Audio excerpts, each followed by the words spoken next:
نحمده ونصلي ونسلم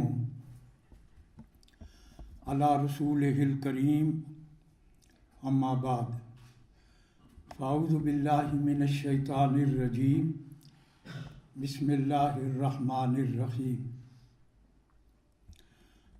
وَيُطْعِمُونَ الطَّعَامَ عَلَى حُبِّهِ مِسْكِينًا وَيَتِيمًا وَأَسِيرًا انما نطعمكم لوجه الله لا نريد منكم جزاء ولا شكورا صدق الله مولانا العظيم وصدق رسوله النبي الكريم الأمين ونحن على ذلك لمن الشاهدين والشاكرين وسلام على المرسلين والحمد لله رب العالمين. درود پاک بآواز بلند اللہم صلی علی سیدنا.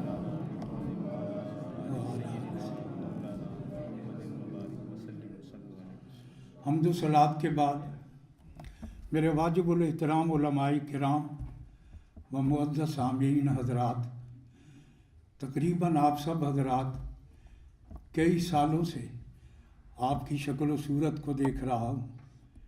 1995 سے میرا خیال ہے. کیوں مرزا صاحب؟ نہیں 95 سے جب سے یہ ادارہ شروع ہوا ہے. ماشاءاللہ اللہ تعالیٰ اس ادارے کو مزید ترقی عطا فرمائے، دن دگنی رات چوگنی ترقی عطا فرمائے. میری عادت ہے کہ جو موضوع ہے اس کے مطابق ہی کچھ بیان کیا جائے. آج کا موضوع جو ہے وہ عبدالستار صاحب ایدھی رحمۃ اللہ علیہ، ان کی سخاوت اور ان کی قربانی یتیموں، بیواؤں، محتاجوں، غریبوں، نومولود بچے جو حرامی بچے پیدا کر کے گندے کوڑے پر پھینک جاتی تھی، ان کی بھی پرورش کرتے تھے اور ان کی بھی دیکھ بھال کرتے تھے. حتیٰ کہ وہ جانوروں کی بھی خدمت کرتے تھے جیسے یہاں پر جانوروں کی خدمت کی جاتی. تو ایسا شخص صدیوں کے بعد پیدا ہوتا ہے. کہو سبحان اللہ. میں ٹھیک کہہ رہا ہوں؟ ہم نے تو اپنی زندگی میں ایسا آدمی نہیں دیکھا سوا عبدالستار ایدھی کے، کہ جس نے غریبوں کے سر پر ہاتھ رکھا، بیواؤں کی مدد کی، یتیموں کے سر پر دست شفقت رکھا، نومولود بچوں کی پرورش کی، محتاجوں اور پاگلوں کی خدمت کی، پاگل خانہ بھی بنایا. جو حکومتیں نہیں بنا سکی وہ ایک شخص بنا کر گیا. اتنی حکومتیں آئیں ایوب خان کے دور سے لے کر آج تک ہم نے دیکھا. جو کام عبدالستار ایدھی کر گیا، نہ کوئی پریزیڈنٹ کر کے گیا، نہ کوئی وزیر اعظم کر کے گیا. جو کام وہ ایک غریب آدمی، اور دیکھو نہ اس کا کوئی لباس کرو فر کا ہوتا تھا، اور نہ اس کے آگے پیچھے کوئی باڈی گارڈ ہوتے تھے، نہ وہ ملک کا سربراہ تھا، نہ اس کے پاس کوئی حکومت تھی، نہ اقتدار تھا، نہ وزیر اعظم تھا، نہ صدر تھا، نہ بادشاہ تھا، لیکن اس نے فقیری میں بادشاہی کی. اس نے فقیری میں بادشاہی کی. اور یہ میرے آقا کا اسوہ حسنہ ہے کہ جس پر وہ چلا. ہمارے نبی پاک صلی اللہ علیہ وسلم آپ بھی یتیموں کے سر پر ہاتھ رکھتے تھے، یتیموں کی مدد کرتے تھے، بیواؤں کی مدد کرتے تھے، محتاجوں کی مدد کرتے تھے. جس کا کوئی سہارا نہیں ہوتا تھا اس کا سہارا میرے آقا بنتے تھے. نبی پاک صلی اللہ تعالی علیہ وسلم، سلام اس پر کہ جس نے بے کسوں کی دستگیری کی، سلام اس پر کہ جس نے بے کسوں کی دستگیری کی، سلام اس پر کہ جس نے بادشاہی میں فقیری کی، سلام اس پر کہ جس نے بادشاہی میں فقیری کی، سلام اس پر کہ جس کا ٹوٹا بوریا بچھونا تھا، سلام اس پر کہ جس نے گالیاں سن کر دعائیں دی، سلام اس پر کہ جس نے دشمنوں کو بھی قبائیں دی۔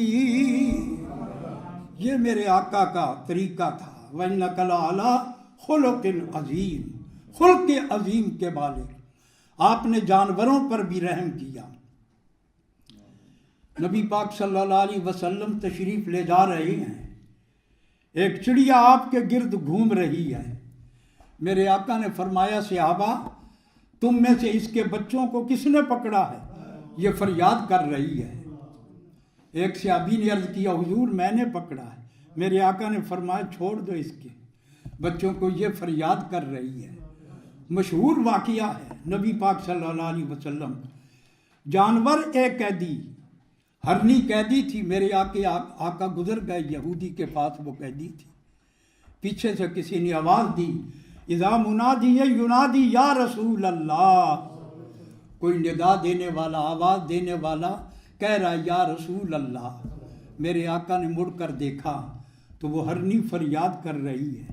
اس سے معلوم ہوا میرے آقا کو جانور بھی جانتے تھے، کیونکہ یہ وہ نبی ہے، یہ وہ رحمت للعالمین ہے کہ جو جانوروں پر بھی رحم کرتے ہیں۔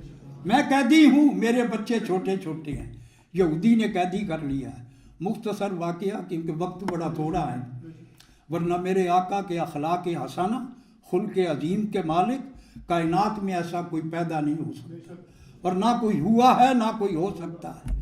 یہ عبدالستار ایدی یہ تو میرے آقا کا ایک معمولی سا غلام تھا، معمولی سا غلام، اور میرے آقا کی سخاوت اور خلق عظیم کے مالک آپ نے دشمنوں کو بھی معاف کر دیتے تھے۔ لوگ کہتے ہیں حاتم طائی کے دروازے پر جو ایک دفعہ آتا تھا وہ دوسرے دروازے پہ پھر جاتا تھا، حاتم طائی پھر دیتا تھا۔ اس کے محل کے 12 دروازے تھے، وہ مانگنے والا ایک دروازے پہ آتا تھا، وہ سیر نہیں ہوتا تھا، دوسرے پہ جاتا، پھر تیسرے پہ جاتا، پھر چوتھے پہ جاتا، 12 دروازوں پہ جاتا۔ حاتم طائی اس کو بھر بھر کے دیتا۔ کسی نے کہا حاتم طائی کتنا سخی تھا کہ 12 دروازے پر سائل جاتا تھا تو وہ کسی کو محروم نہیں کرتا تھا۔ ایک عاشق رسول نے کہا میرے آقا کے دروازے پر جو آیا، جو ایک دفعہ آیا اتنا عطا کر دیا، دوبارہ حاجت ہی نہیں رہی، دوبارہ حاجت ہی نہیں رہی۔ بہرحال وہ ہرنی میرے آقا مڑ کر آئے، عرض کرتی یا رسول اللہ میرے چھوٹے چھوٹے بچے ہیں، وہ کئی دنوں سے بھوکے ہیں، اگر آپ مجھے آزاد کرا دیں تو میں وعدہ آپ سے کرتی ہوں کہ میں واپس آ جاؤں گی۔ میرے آقا نے یہودی سے کہا کہ چھوڑ دو اس کو، یہ وعدہ کرتی ہے میں واپس آ جاؤں گی۔ آج بڑے بڑے لوگ وعدہ کرتے ہیں اور وعدہ خلافی کر دیتے ہیں۔ وہ ایک جانور ہو کر میرے آقا سے وعدہ کیا اور وہ وعدے کے مطابق گئی اور جا کر بچوں کو دودھ پلایا، دودھ پلا کر واپس حضور کے قدموں پہ حاضر ہو گئی۔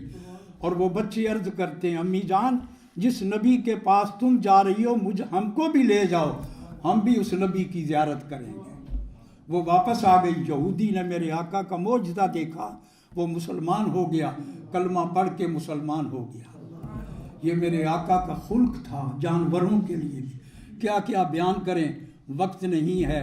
اعلیٰ حضرت عظیم البرکت مجدد دین و ملت مولانا شاہ احمد رضا خان صاحب فاضل بریلوی رحمۃ اللہ تعالیٰ علیہ، آپ فرماتے ہیں کہ تیری ہے کلام الہی میں شمس الضحیٰ، تیرے چہرہ نور فضا کی قسم، تیرے خلق کو حق نے عظیم کہا، تیری خلق کو حق نے جمیل کیا، تیرے خلق کو حق نے عظیم کہا، تیری خلق کو حق نے جمیل کیا، کوئی تجھ سا ہوا نہ ہوگا تجھ شہا، تیرے شہر و کلام و بقا کی قسم، محبوب تیرے جیسا تو کوئی ہوا ہی نہیں، نہ کوئی ہوگا، وَإِنَّكَ لَعَلَىٰ خُلُقٍ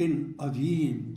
اور مولا علی کرم اللہ وجہ الکریم کی شان ہے کہ آپ یتیموں کو، اسیروں کو کھانا کھلاتے ہیں، اور کھلاتے ہیں تو بعد میں کوئی یہ نہیں چاہتے کہ یہ ہمارا شکریہ بھی ادا کرے۔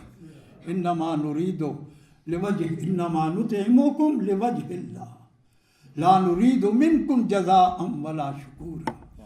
کسی سے نہیں چاہتے کہ یہ ہمارا شکریہ بھی ادا کریں۔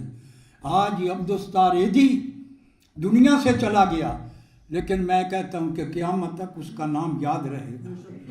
قیامت تک یہ وہ نیکی ہوتی ہے، یہ وہ خلق خدا کی مخلوق پر جو رحم کرتا ہے، خدمت کرتا ہے، اللہ تعالیٰ اس کی کتنی عظمت بڑھا دیتا ہے۔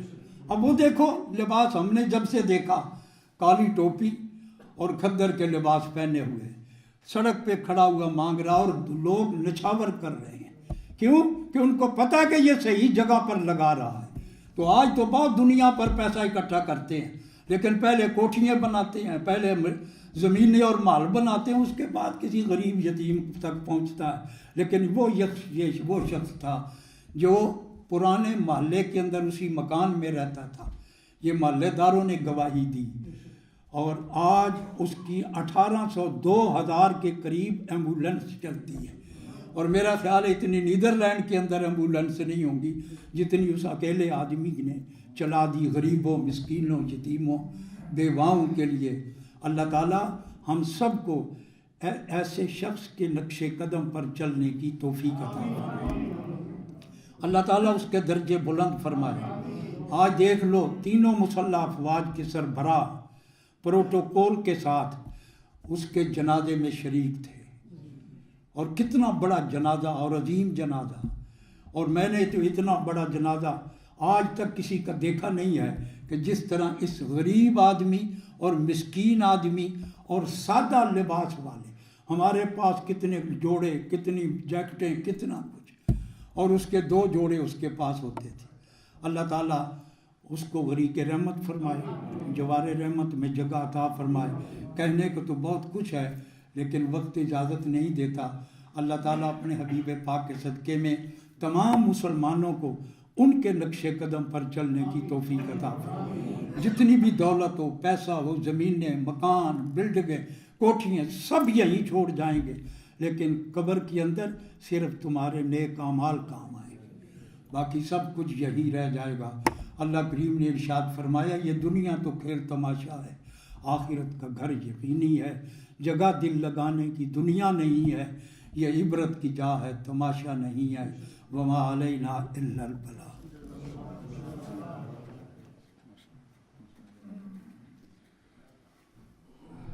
ماشاءاللہ بڑے حسن انداز سے